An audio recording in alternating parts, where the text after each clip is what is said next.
Aujourd'hui, on décortique le plus gros braquage de l'histoire du hip-hop. On parle pas de vente de disques, mais de comment 50 Cent a transformé une simple bouteille d'eau en un chèque de 100 millions de dollars. On est en 2004.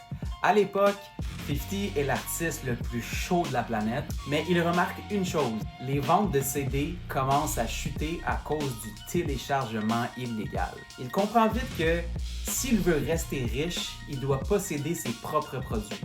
Au lieu de signer un contrat de pub classique avec une marque déjà établie comme Pepsi ou Sprite pour quelques millions, il repère une petite entreprise de Queens, Glasso, qui fabrique la vitamine water. 50 ne veut pas juste être l'image de la marque, il veut être un partenaire.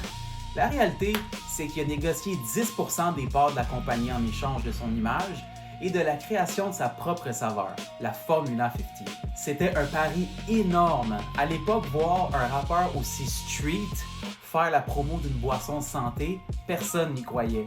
Mais le génie de 50, c'est d'avoir intégré la boisson partout, dans ses clips, dans ses interviews et même dans une pub culte avec un orchestre symphonique.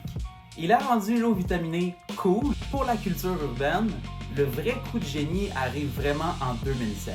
Coca-Cola décide de racheter Glasso pour la somme astronomique de 4,1 millions de dollars. D'un coup, les 10% de 50 Cent se transforment en un virement d'environ 100 millions de dollars après taxes. C'est plus que ce qu'il avait gagné avec toute sa carrière musicale jusque-là. Ce deal a changé le rap game à jamais. C'est à cause justement de 50 que des gars comme Jay-Z ou Diddy ont arrêté simplement de citer des marques pour commencer à racheter leur propre compagnie d'alcool ou de tech. Alors, je vous pose la question, est-ce que selon vous, 50 est le plus grand stratège que le rap ait connu ever? Ou est-ce qu'il a juste fait un flair incroyable au bon moment? On entend vos théories en commentaire. Et c'était le Juice. Je vous laisse digérer ça.